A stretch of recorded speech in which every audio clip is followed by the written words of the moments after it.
안녕하세요.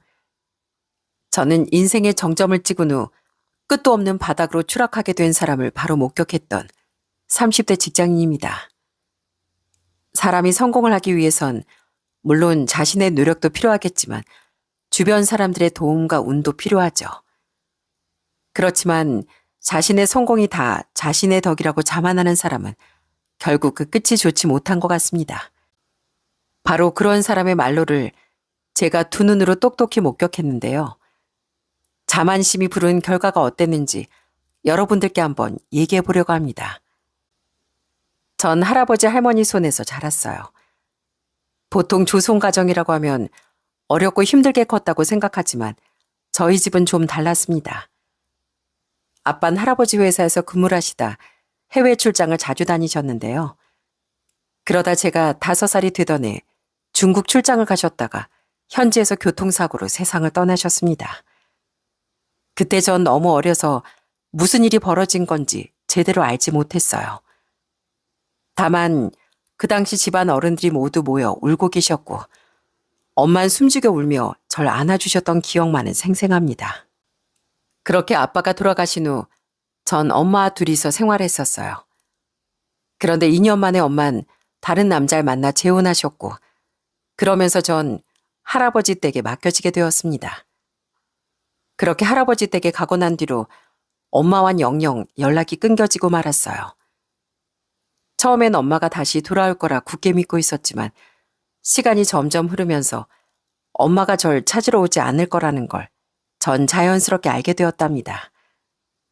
하지만 다행히도 할머니 할아버진 절 사랑으로 품어주셨어요. 돌아가신 아빠가 외아들이었기 때문에 전 할머니 할아버지에게 유일하게 남은 피부치였죠. 그렇게 할아버지 할머니 곁에서 전 부족함 없이 자랐습니다. 사업을 하셨던 할아버지 덕분에 어릴 때부터 부유하게 부족함 없이 자랄 수 있었죠. 학교에 갈 때면 운전기사님이 학교까지 데려다 주셨고 가정부 이모님도 계셨습니다. 두 분은 누구보다 절 잘 챙겨주셨는데 그만큼 할머니 할아버지가 대우도 많이 해주시고 많이 베푸시기도 했어요. 특히 가정부 이모님은 제가 놀다가 무릎에 상처가 조금만 나도 아주 난리가 날 정도로 절 많이 아끼셨답니다. 이모, 저 왔어요. 어머나, 세상에 경진아. 아유, 어디서 이렇게 다쳤어? 피가 이렇게 나는데 안 아팠어? 괜찮아요, 이모. 아까 친구들이랑 놀다가 넘어졌는데 조금 다친 것 같아요. 너무 아프겠다. 얼른 앉아봐. 약 바르고 밴드 붙이자. 정말 제 몸 하나를 보물처럼 생각하면서 그렇게 온 가족들이 절 아껴줬습니다. 그 덕분에 전 부모님의 빈자리를 크게 느끼지 않고 건강하게 잘 자랄 수 있었어요. 할아버지 회사는 해마다 성장을 했고 그 덕분에 생활은 늘 부족하지 않았습니다. 그렇다고 해서 그 부유함만으로 제가 잘 자랄 수 있었던 건 아니었어요. 가정부 이모님부터 기사님 그리고 할아버지 할머니까지 제 주변에 있었던 모든 분들의 사랑과 정성 덕분에 전 외롭지 않게 잘 클 수 있었답니다. 사실 할아버진 제가 커서 회사에 들어오길 바라셨지만 저에겐 다른 꿈이 있었어요. 바로 선생님이 되는 거였습니다. 제가 초등학교 고학년 때 담임이셨던 선생님 한 분이 계셨는데 늘 아이들을 사랑으로 지도하셨거든요. 학습뿐 아니라 전반적인 아이들 생활에도 관심을 많이 보이셨고 애정을 듬뿍 베푸는 그런 선생님을 보면서 저 역시 그분과 똑같은 선생님이 되고 싶다는 꿈을 키웠습니다. 그래서 전 그 꿈을 갖고서 공부를 했습니다. 물론 할아버진 제가 클 때까지 내내 회사를 이어받길 원하셨지만 결국 끝낸 제 꿈을 응원해 주셨죠. 진로를 결정할 당시 할아버진 좀 아쉬워하시며 얘기를 하시더라고요. 경진아, 정말 이 할애비 회사 안 들어올 거야? 기왕이면 경영 쪽으로 공부하면 좋을 것 같은데 정말 넌 선생님이 되겠다는 거야? 할아버지, 내내 내가 얘기했잖아. 난 꼭 선생님 되고 싶다고. 어릴 적부터 내 꿈이야, 할아버지. 그래, 네가 무슨 일을 가든 이 할애빈 우리 경진이가 하고 싶은 거 한다면 다 응원한다. 그렇지만 어딜 가든 네 삶은 끝까지 네 스스로 책임지는 사람이 돼야 한다. 알았지? 사실 누군간 그냥 편하게 가업을 이어나가는 게 좋지 않겠냐고 하시겠지만 전 오히려 제 삶을 제가 온전히 살아가는 모습을 보여드리는 게 효도라고 생각했어요. 그래서 전 교사라는 꿈을 향해 더욱 열심히 공부를 했답니다. 비록 부모의 사랑을 받으며 자란 건 아니지만 할아버지, 할머니, 그리고 주변의 다른 수많은 사람들에게서 받은 사랑으로도 이렇게 행복하고 건강하게 자랄 수 있다는 걸 아이들에게 꼭 전해주고 싶었어요. 그렇게 전 열심히 공부를 했고 마침내 꿈을 이룰 수 있었답니다. 그러던 와중 제가 26살이 되던 해 제 인생에 큰 갈림길이 생기게 되었어요. 바로 한 남자를 만나게 된 거랍니다. 사실 전 좀 일찍 결혼을 하고 싶었는데 마침 딱 마음에 맞는 사람을 만났던 거죠. 같은 대학에 다니던 지인의 소개로 만나게 된 그 남자는 직장인이었는데 저보다 2살 많았던 그 사람은 참 젠틀하고 어른스러웠어요. 엄청난 미남은 아니었지만 보면 볼수록 매력이 있는 그런 사람이었죠. 웃는 모습이 어찌나 천진난만하게 보이는지 그 남자가 웃을 때마다 저도 모르게 같이 웃게 되더라고요. 무엇보다 제 이야기를 진심으로 들어주는 모습이 마음에 참 와닿았습니다.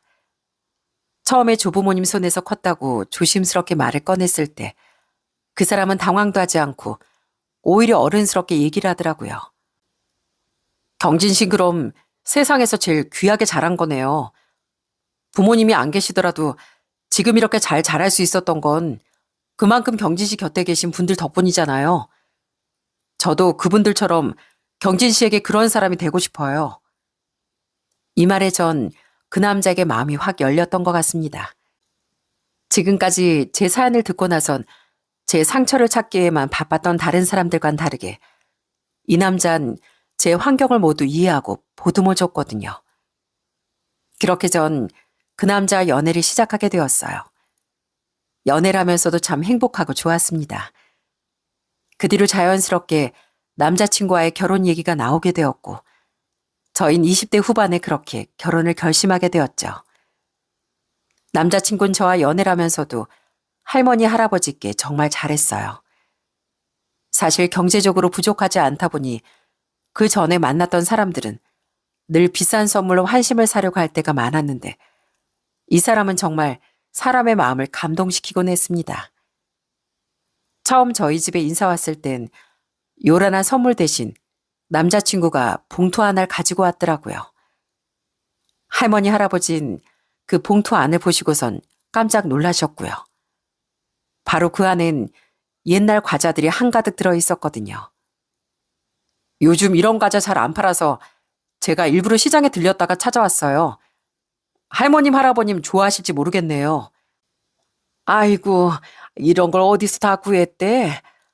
참 옛날 생각이 다 나네. 그러고 보니 우리도 이런 과자 먹은 지 오래야. 당신도 좀 먹어봐. 그러네 할멈. 이런 과자 참 오랜만에 먹는구만. 자네 참 잘 사왔네. 잘 사왔어. 전 그런 남자친구의 태도를 보면서 이 사람은 겉으로 잘 보이려고만 하는 게 아니라 진심으로 사람의 마음을 얻으려고 노력하는구나 하는 생각이 들었습니다. 사실 남자친구 집안은 넉넉한 형편이 아니었어요. 솔직히 말하면 많이 힘든 상태였죠. 13평짜리 임대 아파트에서 부모님과 여동생 그리고 남자친구 이렇게 4식구가 다 살고 있었거든요. 그렇지만 그런 현실 따윈 저에게 눈에도 들어오지 않았습니다. 오히려 부족한 게 있더라도 서로 채워주면 되지 않을까 하는 생각을 많이 했죠. 그렇게 저흰 자연스럽게 결혼까지 생각하게 되었고요. 솔직히 결혼 준비를 하면서 양가의 차이는 자연스럽게 드러날 수밖에 없더라고요. 웨딩홀부터 혼수며 신혼집 문제까지 하나하나 이야기를 나눌 때마다 예비 시댁이고 예비 남편이고 다들 미안한 마음을 감추지 못했습니다. 저 역시 그런 모습을 보면서 괜히 마음이 무거웠는데 그때마다 할머니와 할아버진 제 손을 꼭 잡으며 얘기를 해주셨어요. 경진아, 할미가 이 나이까지 살아보니 가진 건 언제든지 변할 수 있더라. 그것보다 더 중요하게 생각해야 하는 건 사람이야, 사람. 이 사람이 나에게 어떤 의미인지, 어떤 존재인지 먼저 생각하렴. 살림살인 시간 지나면 누구나 달라져. 그래 맞다, 경진아. 이 할애비도 처음부터 돈을 벌었겠어? 찢어지게 가난한 농부 아들로 태어나 죽기 살기로 살다 보니 이렇게 된 거지. 지금껏 네 할미가 이 할애비 곁 지켜준 덕분에 잘 된 거야. 그러니 네 곁에 어떤 사람과 평생 살아야 할 건지 그것만 생각해봐. 그렇게 할머니와 할아버지 응원을 받으며 전 마음을 다잡았고 결혼까지 무사히 치를 수 있었습니다. 시부모님도 시누이도 처음엔 참 좋으신 분들이었어요. 저한테 무언가를 바라지 않으시고 오로지 저와 남편 둘이서 잘 살기만을 바라셨습니다. 전 그런 시댁에 잘하려고 정말 많이 노력을 했어요. 특히나 저희 할머니 할아버지도 저희 시댁을 많이 신경 써주셨죠. 언젠가 한 번은 명절이 오면서 할아버지께서 제게 작은 봉투 하나를 내밀며 얘기를 하셨어요. 경진아, 이건 네가 직접 시댁에 드려라. 네 손으로 전해야 서로 마음이 덜 불편할 게야. 다른 건 아니고 명절 음식 장만하시는데 좀 보탬이 됐으면 좋겠구나. 네가 시댁에 잘해야 한다. 알지? 할아버지, 이렇게까지 안 챙겨줘도 되는데. 아니다. 우리 경진이 시댁인데 당연히 우리가 잘해야지. 앞으로 우리 한 가족인데 당연히 신경 써야 하는 거야. 처음엔 시댁에서도 이런 호의를 부담스러워하시고 거절하셨지만 할아버지 할머니께서는 한 가족이라며 오히려 더 많이 베풀려고 하셨어요. 심지어 당시 시부께서 일을 안 하고 계셨는데 시부의 일자리도 할아버지께서 구해주시기도 했고요. 그때 거래처 공장에서 관리인을 뽑는다는 얘기를 들으시곤 할아버지가 직접 나서셨던 거였어요. 그러면서 시부께서는 좋은 조건으로 공장 관리인으로 일을 시작하게 되었죠. 그때 시부가 저에게 얼마나 고맙다고 내내 얘기를 하셨는지 모릅니다. 경진아, 네가 아주 우리 집 복덩이구나, 복덩이. 안 그래도 일자리 찾고 있었는데 이 나이에 마땅한 일자리 구하는 게 어디 쉬워야지 말이지. 사돈 어르신 덕분에 내가 가장으로서 면이 서는구나. 정말 고맙다. 아니에요, 아버님. 마침 좋은 자리가 나와서 참 다행이에요. 그러게나 말이다. 사돈 어르신 아니었으면 내가 거길 어떻게 들어갈 수 있었겠니? 정말 감사하다고 꼭 좀 전해다오. 그때 참 뿌듯하면서 기쁜 마음도 많이 들었습니다. 시부모님께서도 그런 호의를 처음엔 당연하게 생각하지 않으시고 늘 감사한 마음을 작은 선물이나 인사로 꼭 표현을 해주셨어요. 그렇게 전 결혼 생활을 하면서 아들, 딸 하나를 낳게 됐습니다. 그리고 남편은 할아버지 회사에 들어가게 되었죠. 사실 남편이 처음 회사에 들어갔을 땐 주변에서도 여러 말들이 많았습니다. 사위라서 들어가는 거라느니 뒷배가 있느니 걱정이 없겠다느니 하는 식의 이야기들이 정말 많이 들려왔어요. 그런 소문이 제 귀에까지 들려왔으니 남편의 심정은 오죽했겠습니까? 그렇지만 남편은 그 무거운 시선들을 오히려 정면 돌파로 헤쳐나가기 시작하더라고요. 출근을 하고 나서부터 남편은 정말 열심히 일했습니다. 야근도 마다하지 않았고 항상 작은 일도 늘 최선을 다했죠. 그러다 보니 거래처에서도 남편을 신뢰하기 시작했고 할아버지도 남편을 누구보다 믿기 시작하셨습니다. 그렇게 남편은 회사에서 점점 자리를 잡아가고 있었고 아이들도 자라며 저희 가정은 조금씩 단단해지고 있었어요. 그런데 10년이란 세월이 흐르면서 변화된 건 또 하나 있었습니다. 바로 할머니와 할아버지의 건강이었어요. 특히나 할아버지께선 연세가 80을 훌쩍 넘기시게 되면서 그 강철 같던 모습도 조금씩 달라지는 게 눈에 보이기 시작했죠. 물론 여전히 할아버진 팔굽혀펴기도 거뜬히 해내시고 회의를 할 때도 내용 하나하나 다 기억하실 정도로 정신력도 좋으셨지만 사실 전처럼 체력이 따라주지 않는 날도 많아졌어요. 저녁에 통화를 할 때면 종종 피곤하다는 말씀도 자주 하셨고, 아이들을 데리고서 집에 갈 때면 생전 낮잠을 주무시지 않으셨던 할아버지가 계속 낮잠을 주무실 때도 많아졌습니다. 거기다 간혹 계단을 오르내리실 땐 숨을 고르며 잠시 벽에 기대 서 있으실 때도 있었어요. 전 그런 할아버지의 모습을 보면서 걱정이 앞섰답니다. 할아버지, 괜찮아? 오늘 너무 무리하셨나 봐. 안 그래도 할아버지 이번 주 업무도 많고 피곤하셨다며. 이번 주엔 애들 데리고 오지 말 걸 그랬어. 할아버지 좀 쉬시게. 아유, 아니다. 형진아, 아무리 할애비가 튼튼했다지만 세월은 그 누구도 이길 수 없는가 보다. 이러다 회사는 어떻게 운영할까 몰라. 그런 할아버지의 말에 전 한동안 대답을 하지 못했습니다. 제겐 여전히 든든한 기둥이셨는데 그런 할아버지가 이런 말을 하실 줄은 상상도 하지 못했거든요. 그렇지만 현실적으로 정말 할아버지의 건강이 점점 쇠약해져 가는 게 보이니 정말 마음이 아프고 무거워졌습니다. 그 무렵 남편은 회사에서 점점 인정을 받기 시작했고 직원들과도 원만하게 지냈어요. 그런 모습을 보시면서 할아버지는 더 남편을 유심히 지켜보기 시작했습니다. 처음엔 그저 손녀 사이니 좀 더 관심을 갖고 보시는구나 생각했는데 그게 아니었더라고요. 어느 날 다 같이 모여 저녁을 먹는 자리에서 할아버진 깜짝 놀랄 선언을 하셨답니다. 자, 이제부터 재준일 우리 회사 부사장으로 올리려고 한다. 누구보다 성실하게 일하는 모습 봤고 다른 직원들도 다 인정하는 인재이니 이쯤 승진해도 괜찮을 것 같은데. 그래, 이서방 생각은 어떤가? 네? 부사장이요? 아, 할아버님, 제가 어떻게 부사장까지 승진하겠어요? 왜? 싫어? 내가 보기엔 이서방 자네만큼 우리 회사를 열정적으로 이끌어갈 사람이 없다고 생각하는데.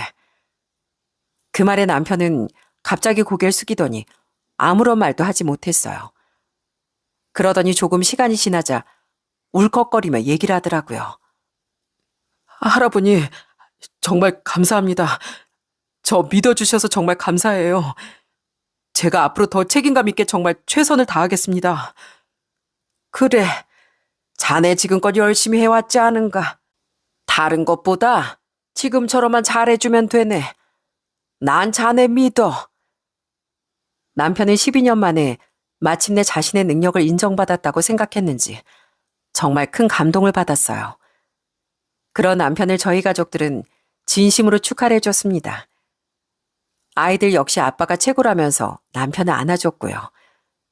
그렇게 전 오랜 시간의 노력과 인내가 드디어 결실을 맺은 것 같았습니다. 모두가 행복한 나날들만 이렇게 이어지는 줄 알았어요. 모든 게 평화롭고 순조롭게 이어지던 이럴 때 참 인생에서 예기치 못한 일이 일어난다는 걸 그땐 전혀 모르고 있었죠. 어느 주말 저와 남편은 근처 식당에서 식사를 하고 있었어요. 평소와 다르지 않은 소소하고 평범한 저녁 자리였는데 그 자리에서 뜻밖의 사람을 만나게 됐습니다. 밥을 먹고 있던 와중 누군가 저희 자리로 찾아와 제 이름을 부른 거였어요. 그건 바로 대학 시절 친구였습니다. 너 혹시 경진이? 경진이 맞지? 설마 정은이?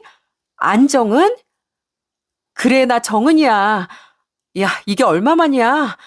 대학 졸업하고 우리 처음 보는 거지? 어떻게 살았어? 아니, 너 여기 살아?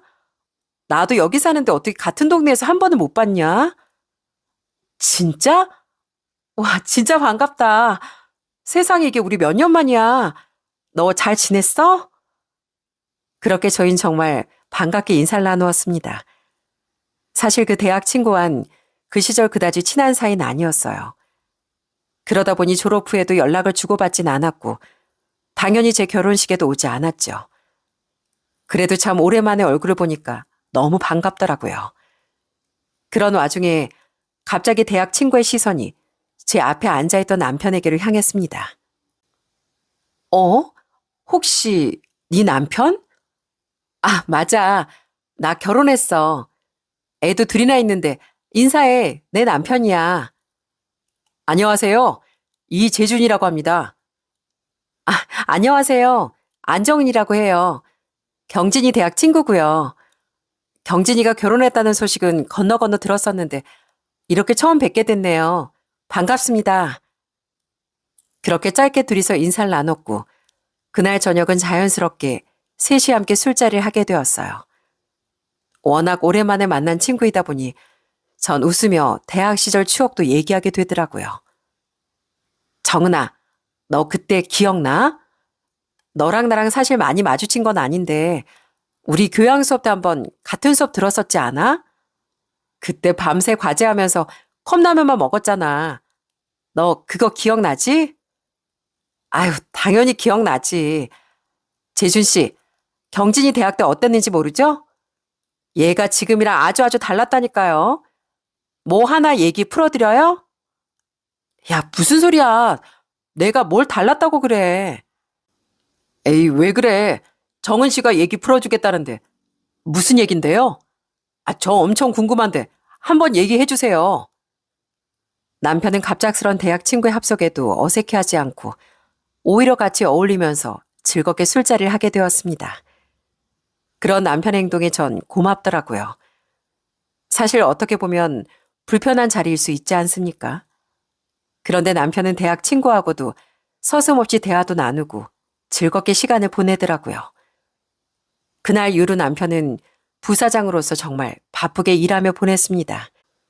사실 그전까진 야근이나 출장도 잦았지만 그래도 애들과도 쉬는 날마다 자주 시간을 보내고 저도 잘 챙겼었는데 아무래도 일이 더 바빠지다 보니 집안일에 도통 신경을 쓰지 못하더라고요. 저나 아이들이나 남편이 바빠졌기 때문에 그런 변화에도 이해하면서 넘어갔었고요. 그런데 어느 날 전화 한 통을 받고서 지금까지의 평화가 산산조각이 나고 말았습니다. 오후 퇴근을 할 무렵 정말 반가운 전화가 걸려왔어요. 그건 바로 전에 만났던 대학 친구였죠. 어머, 정은아, 잘 지내고 있어? 그때 이후로 우리 연락도 못했네. 경진아, 너 바쁘니? 혹시 시간 되면 좀 우리 만날 수 있을까? 그래, 언제 한번 만나자. 이번 주말은 어때? 아니, 주말까지 기다릴 순 없고, 내가 꼭 할 말이 있어서 그래. 할 말? 무슨 말인데? 그냥 전화로 하면 안 되는 말이야? 왠지 대학 친구의 목소린 너무나도 차갑게 느껴졌고, 뭔가 모를 불안함이 갑자기 생기기 시작하더라고요. 그때 이후로 거의 8개월 동안 서로 연락을 주고받진 않았었기에 저한테 딱히 할 얘기가 뭘까 싶었습니다. 그런데 전화기 너머로 들려오는 말에 전 그 자리에서 털썩 주저앉을 수밖에 없었어요. 나 사실 네 남편 아이 임신했어. 뭐라고? 너 지금 무슨 말을 하는 거야? 그때 우리 만났던 날, 그날부터 네 남편이랑 연락 주고받다가 잠자리를 했는데 내가 아이를 가졌다고. 지금 8개월이야. 뭐라고? 정은아, 너 지금 나랑 장난하자는 거야? 대체 지금 뭐라고 하는 거야? 거짓말 아니야. 확인하고 싶으면 당장 나보러 오던가. 네 남편 부사장인 거 다 알아. 그럼 앞으로 쭉쭉 올라가서 사장 자리도 할 수 있겠지. 그럼 연봉도 상당할 텐데. 솔직히 너 내 친구인데 내가 네 남편 뺏어가면 되겠니? 난 너한테 상처 주고 싶지 않아. 순간 전 제 머릿속이 하얗게 변해버리고 말았습니다. 무슨 농담도 이런 소름 끼치는 농담을 하는 건가 싶다가도 뜬금없이 전화를 해 이런 말을 농담으로 할 리는 없다는 생각이 들었어요. 제가 아무런 대답도 하지 않자 대학 친구는 당당하게 얘기를 했습니다. 나도 이런 얘기 하고 싶지 않았어. 그런데 뱃속에 새 생명이 생긴 걸 어떻게 하니? 그렇다고 나 네 가정 깨고 싶지 않아. 딱 3억만 주면 나 조용히 사라져 줄게. 아인 내가 알아서 할 테니까 걱정하지 마. 너 어릴 때부터 네 가정 꾸리는 게 네 꿈이었잖아. 이렇게 네 남편이랑 사이 깨지고 싶진 않지? 도대체 너 지금 무슨 소리 하는지 나 도저히 이해가 안 되는데 너 지금 어디야? 왜 확인이라도 하러 오게? 그래, 한번 만나자. 내가 주소 보내줄 테니까 그럼 그쪽으로 와. 나도 갈 테니까. 결국 전 그 친구가 보내준 주소로 향했습니다. 가는 동안 얼마나 많은 생각이 들었는지 모릅니다. 이 사실을 남편에게 얘기를 해 따져야 하는 건지, 아니면 그 장소에 가지 말아야 하는 건지, 뭘 어떻게 해야 할지도 몰랐습니다. 그렇지만 분명히 확인은 해봐야 되겠더라고요. 그렇게 약속 장소에 도착을 하니 이미 그 친구는 도착을 한 상태였어요. 그런데 정말 배가 만삭이더라고요. 그 모습을 보고서 순간적으로 다리에 힘이 쫙 풀리는 것 같았습니다. 말 그대로 그 자리에서 다시 또 주저앉을 것만 같았는데 정말 죽을 힘을 다해 간신히 버티고서 그 친구 앞으로 향했어요. 그리고 친구 앞에 있던 얼음 물컵을 들고서 그대로 그걸 얼굴에 뿌려버렸습니다. 야, 너 아까 뭐라 그랬어? 네 뱃속의 아이가 내 남편 아이라고? 그래, 못 믿겠으면 네 남편이랑 그동안 나눴던 메시지 다 보여줄게. 그럼 믿을 수 있겠니? 아까도 말했지만 난 네 가정 깰 생각조차 없어. 그 대신 3억 주라고. 3억만 주면 내가 알아서 조용히 사라져 줄 테니까. 너 지금 사모님 소리 들으면서 떵떵거리며 살 텐데 내가 네 남편 데리고 재혼하면 넌 낙동강 오리알 되는 거 시간 문제 아니야? 그러니까 내가 너 친구니까 그래서 기회 주는 거라고. 기회? 너 지금 나한테 기회라고 했니? 그래, 기회. 너 지금 상황 판단이 안 돼? 네 남편 어차피 너랑 10년 넘게 살면서 애정이 남아있겠어? 애정이 없으니 나랑 그렇고 그런 사이가 된 거고. 그리고 부사장이면 너 같은 애랑 사는 것보다 나랑 사는 게 더 낫지. 넌 애 둘 딸린 펑퍼짐한 아줌마지만 난 아니잖아. 뭐라고? 너 지금 말 다 했어? 아니. 그래서 나 어릴 때부터 부모 사랑 못 받고 자라서 부모님 있는 애들 엄청 부러워했잖아. 네 자식들한테 아빠 자리 뺏고 싶지 않아서 그래. 내가 그래서 너한테 먼저 기회를 준다고. 3억만 주면 네가 그렇게 원하던 안정적인 가정 그냥 지키게 해준다고. 네 남편도 이혼하지 말라고 내가 알아서 설득해줄게. 그럼 되잖아. 그럼 지금부터 부사장 와이프 소리 들으면서 잘 살 수 있을 거 아니야. 내가 100번 1000번 양보해준 거야. 그럼 고맙게 생각하고 3억 입금하면 될 걸 왜 이렇게 화를 내?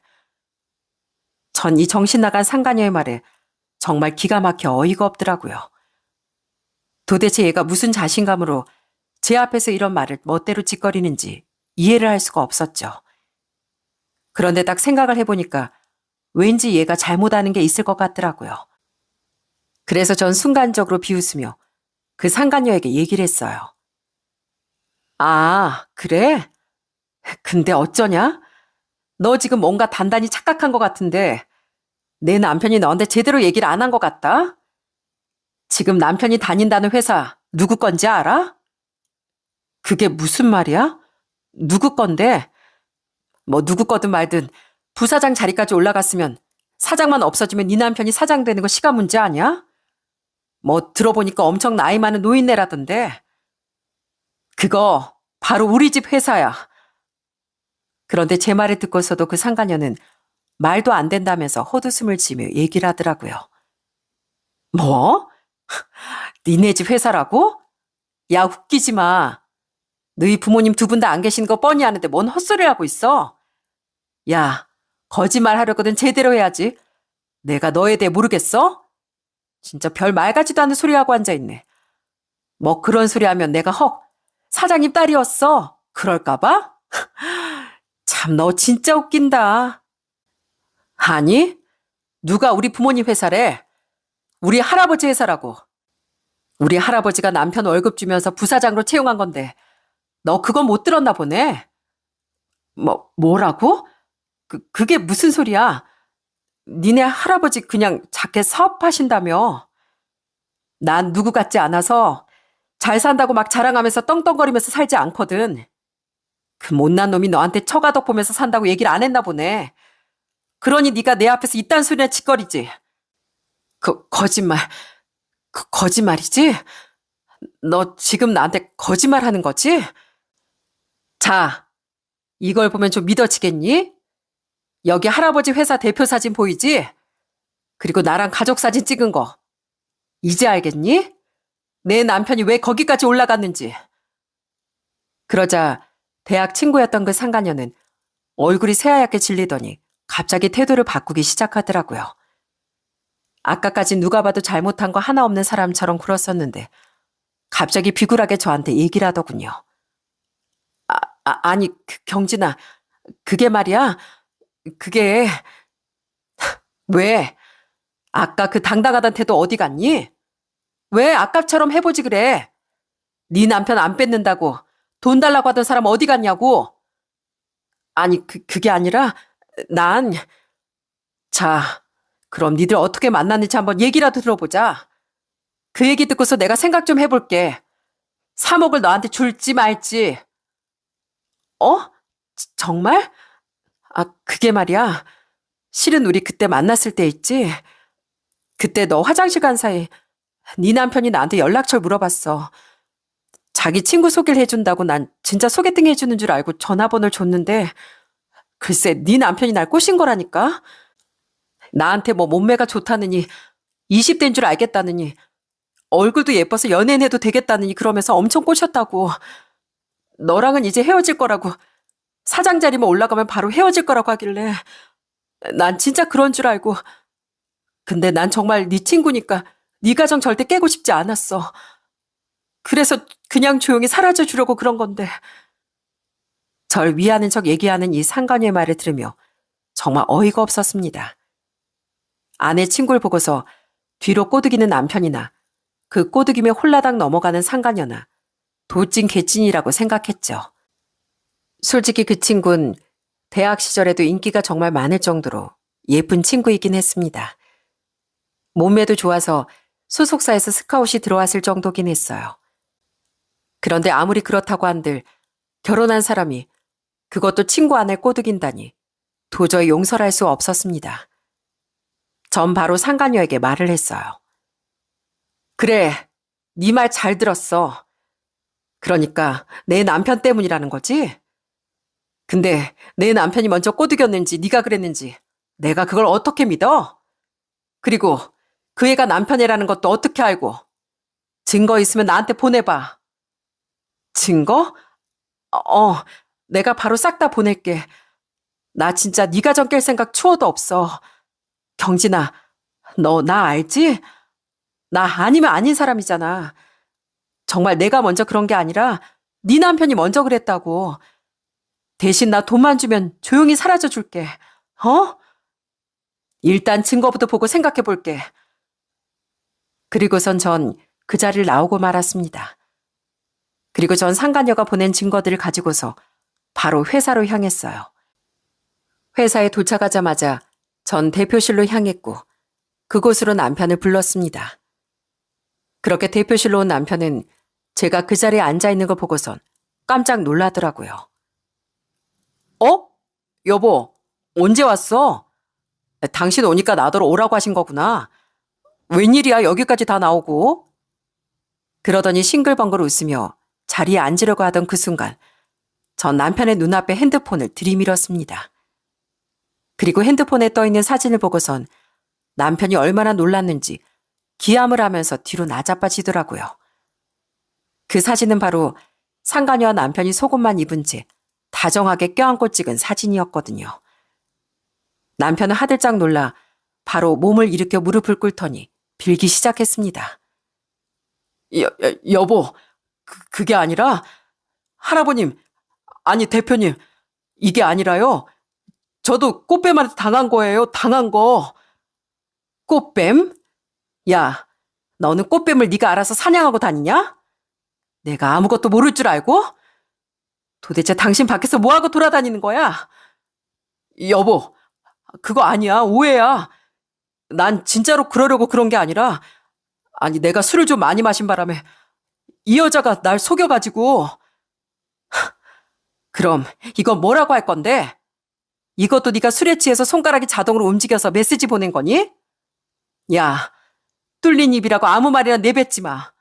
다 확인하고 왔으니까. 이게 잘해주니까 뒤에서 이딴 짓을 해? 네가 그러고도 무사할 줄 알았어? 여보, 미안해. 내가 100번, 1000번 다 잘못했어. 내가 진짜로 잘못했다고. 어? 근데 나도 좀 억울해서 그래. 글쎄 이 여자가 먼저 접근했다니까. 끝끝내 자기 잘못보다 남을 더 탓하는 남편의 모습을 보면서 정말 어이가 털린다는 게 이런 말이구나 싶더라고요. 그 상간녀나 이 남편이란 자식이나 둘이 참 똑같은 것끼리 만나네 싶었습니다.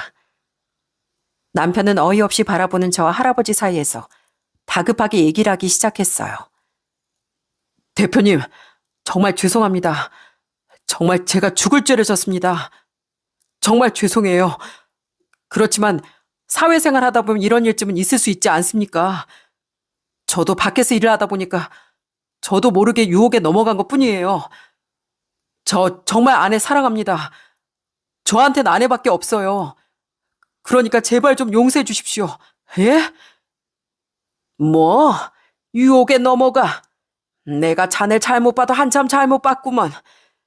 누구보다 우리 경진이 옆에서 든든하게 지켜줄 사람이라고 생각했는데 내가 자네를 아주 잘못 봤어. 대표님, 아니 할아버니, 정말 죄송합니다. 제가 정말 잘못한 거 인정해요. 네? 그렇지만 제가 먼저 그렇게 한 건 아니고요. 이 여자가 정말로 절 꼬셔냈다고요. 이건 진짜로 사실입니다. 그럼 임신했다고 하는데 그건 어떻게 된 거야? 한순간 유혹에 흔들렸다면 다시 제자리로 찾아왔어야지. 어떻게 임신까지 시키고 지금 뻔뻔하게 내 앞에서 잘못이라고 해? 그건 그냥 실수로. 실수? 실수는 물컵을 놓쳤을 때나 하는 소리고. 자네 당장 부사장직에서 해임할 걸세. 지금 이 시간부로 부사장 자리에서 해임이야, 해임. 할아버니, 제가 잘못했습니다. 제발 해임만은 말아주세요. 그걸로 끝날 거라고 생각하나? 우리 경진이 옆자리에서도 자네 더 이상 있을 수 없네. 내가 아는 변호사를 총동원해서라도 우리 경진이 데리고 올 걸세. 그러니 더 험한 말 나오기 전에 여기서 당장 나가, 당장. 결국 할아버지의 호통에 남편은 바닥에 바짝 엎드려 살려달라며 소리를 치기 시작하더라고요. 할아버니, 안 됩니다. 한 번만 용서해 주세요. 다시는 안 그러겠습니다. 절대로 다시는 안 그럴게요.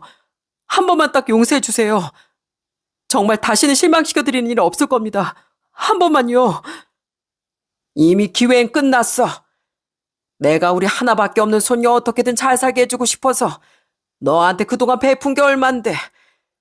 니들 집 그렇게 어려워도 내가 언제 한번 나쁘게 바라본 적 있어? 그렇게 잘해줘도 고마운 줄 모르는 사람한텐 더 이상 할 말 없네. 부사장 자격도 없고 내 회사 다닐 자격도 없으니까 당장 꺼져. 거 밖에 누구 없어? 이 자식 당장 좀 끌고 나가. 결국 남편은 보안팀 손에 이끌려 회사 밖으로 쫓겨나가 버렸습니다. 끝까지 본인은 밖으로 나가지 않으려고 했지만 덩치 큰 보안팀의 힘을 이겨내지 못하더라고요. 그래도 대표실 밖을 나가니 다른 직원들이 보는 시선이 있어 그런지 큰 소란 없이 그렇게 남편은 회사에서 나가게 되었답니다. 그렇게 남편이 나가자 그때서야 전 긴장이 확 풀리더라고요. 그러면서 눈에 눈물이 저도 모르게 나오기 시작했고요. 얼마나 속이 문드러졌는지 전 아무런 생각도 하지 못하고 할아버지 앞에서 펑펑 울었어요. 할아버지 죄송해요. 정말 죄송해요. 전 그냥 잘 살려고 한 것뿐인데 정말 죄송해요. 경진이 네가 왜 사과를 하냐? 사과할 사람은 따로 있는데 그럴 필요 없다. 사과할 필요 없어. 그래, 펑펑 울거라. 네 속이 그걸로 달래진다면 펑펑 울어. 그렇게 전 할아버지 앞에서 한동안 눈물을 흘렸습니다. 그 뒤로 전 바로 짐을 정리해 할아버지 댁으로 아이들을 데리고 들어왔어요. 그리고 이혼 소송을 시작했습니다. 남편은 끝까지 절 설득하려고 하더라고요. 여보, 내가 진짜 잘못한 거 인정해. 어? 그렇지만 나 지금껏 당신하고 10여 년 사는 동안 이런 적 한 번도 없었잖아. 그냥 내가 한순간에 눈이 돌았었나 봐. 내가 앞으로는 정말 평생 당신한테 잘할게. 그러니까 제발 우리 이혼하지 말자. 어? 난 뭐 니네 집에 못했니? 네가 한 만큼 나도 니네 집에 잘했어. 그리고 너한테도. 그런 나도 눈이 한순간에 돌아서 딴 남자 만났었니? 너랑 나랑 다를 게 뭔데? 핑계 대지 마. 넌 가족을 배신한 사람이니까 나 절대로 너 용서 못해. 조용히 이혼 도장이나 찍어. 여보, 왜 그래? 우리 사이 좋았었잖아. 나 그냥 딱 한 번 실수한 것뿐이야. 어? 딱 한 번 실수한 것뿐이라고. 딱 한 번? 야, 수개월을 나 몰래 뒤에서 만나면서 별의 별짓을 다 해놓고선 딱 한 번? 그래, 넌 끝까지 거짓말이지. 네 잘못조차 뭐가 잘못됐는지 모르잖아. 그런 너랑 10년 넘게 살아온 이 세월이 진짜 후회된다. 어디 한번 그 잘난 상간녀하고 살아봐. 아등바등 살다 보면 네 현실이 어떤지 제대로 알게 되겠지. 그렇게 전 남편의 애원에도 용서해주지 않았어요. 이미 증거는 차고 넘치니 남편이 아무리 이혼을 반대해도 성립될 수밖에 없었죠. 그렇게 전 결혼 생활이 끝이 나고 말았습니다. 아이들의 양육권도 제가 가지고 올 수 있었고요. 그 뒤에 그 두 사람은 어떻게 된 줄 아시나요? 그렇게 뒤에서 난리 부르스를 치면서 애까지 만들더니 막상 두 사람이 함께하게 될 시간이 되자 둘도 없는 왼수가 되더군요. 이혼을 하면서 상간녀 소송까지 싹 다 하니 그 상간녀는 그 돈을 남편대로 내려며 난리고 남편은 또 너 때문에 인생이 망쳤다며 난리 부르스를 친 모양이더라고요. 그래도 두 사람은 뱃속에 새 생명이 있으니까 그 와중에도 결혼을 하려고 했는데 결국 결혼까진 이어지지 않았어요. 저와 이혼하고 한 집에 살면서 살림을 차리고 지내다 보니 그제서야 서로 성격도 안 맞는다는 걸 알았던 모양이었어요. 결국 아이가 뱃속에서 태어나기도 전에 9개월 차에 전 남편이 그 집을 나오면서 두 사람의 관계는 파탄나고 말았다네요. 나중에 대학 친구였던 상간녀가 뒤늦게 저한테 연락이 와 후회한다며 말하며 모든 사실을 알게 되었습니다. 경진아, 정말 미안해. 내가 너한테 상처를 주고 이렇게 벌 받나 봐. 나 지금 혼자 애 키우고 있어. 애 아빠는 연락도 안 되고 양육비도 안 주고 정말 미쳐버릴 것 같아. 내가 정말 미안해, 경진아. 네가 무슨 염치가 있어서 나한테 전화를 해? 너 진짜 뻔뻔하다. 나 같으면 전화도 못 할 텐데. 하긴 그 정도 뻔뻔함은 있어야 친구 남편이랑 바람이 나지. 경진아, 내가 잘못했어. 나 진짜 네 남편 잘난 줄 알았어. 내가 정말 이런 신세가 될 줄은 꿈에도 생각 못했어. 내가 왜 이렇게 됐는지 모르겠어. 나 좀 도와주면 안 될까? 나 지금 일도 못하고 내내 애 보느라 제대로 잠도 못 자. 네가 좀 도와주면 안 되니? 친구들 사이에서도 이미 소문날 대로 소문나서 도움받을 곳이 없어서 그래. 그거 다 네 스스로 만든 일이잖아. 이제 와서 누굴 탓하니? 널 탓해야지. 야, 정신 차리고 네 애나 잘 키워. 네 애는 무슨 죄니? 네가 만든 네 죄에 달게 받으면서 살아. 양심이라는 게 있으면 제발 전화하지 말고. 그렇게 전 그 친구의 연락도 다 차단을 해버렸습니다. 전 남편은 결국 할아버지 회사에서 나간 뒤 직장도 제대로 못 구하고 무직 신세로 그냥 전 시댁에서 지내고 있나 보더라고요. 양육비만 아니었으면 연락도 하지 않았을 텐데 양육비 때문에 어쩔 수 없이 전화를 했더니 아주 땅을 치고 후회한다며 울며 불며 매달리는데 그 목소리도 듣고 싶지 않았습니다. 여보, 미안해. 이번 달에도 양육비 못 줄 것 같아. 어쩌지? 내가 말했지? 이번 달 못 주면 나 소송할 거라고. 나가서 막노동을 하든 뭐라든 양육비 당장 보내. 여보, 우리 집 사정 당신도 다 알잖아. 나 정말 후회 많이 하고 있어. 반성도 정말 많이 했고. 나 당신하고 다시 시작하고 싶은데 어떻게 안 될까? 나 하루도 후회 안 한 적이 없어. 그래, 눈 감는 그날까지 어디 한번 후회해봐. 난 당신이랑 다시 얼굴 볼 일 없었으면 좋겠으니까. 애초에 행복을 걷어차버린 건 내가 아니고 당신이야. 그럼 끊는다. 여보, 여보. 그렇게 애걸복걸하는 전 남편의 전화를 끊어버리고선 다신 전화통화는 하고 있지 않습니다. 이제야 후회해서 뭐 하는지 이미 상처받을 대로 받은 제 마음은 돌아선 지 오래인데 무슨 희망을 걸고 자꾸 재결합을 요구하는지도 모르겠네요. 아이를 위해 다시 생각해보란 전 시댁의 말도 전 남편의 말도 그저 기가 찰 뿐입니다. 다시 재결합할 바엔 그냥 제가 혼자서 2배로 아이들에게 사랑을 주면서 키우는 게 더 낫지 않을까요? 지금은 사실 전 할아버지 회사로 들어가 말단 사원으로 일을 하고 있어요. 선생님은 이제 그만두고 결국 그렇게 할아버지 회사로 들어갔습니다. 지금까지 할아버지 할머니가 제 부모님처럼 이렇게 절 키워주고 챙겨주셨던 만큼 저 역시 할머니 할아버지께 보답을 드릴 차례라는 생각이 들었어요. 요즘은 집에 할아버지와 같이 퇴근하는데 늘 할아버지께선 저에게 도움이 될 만한 조언들을 해주신답니다. 경진아, 회사 생활 오래 한 사람들 늘 존경하고 존중해야 한다.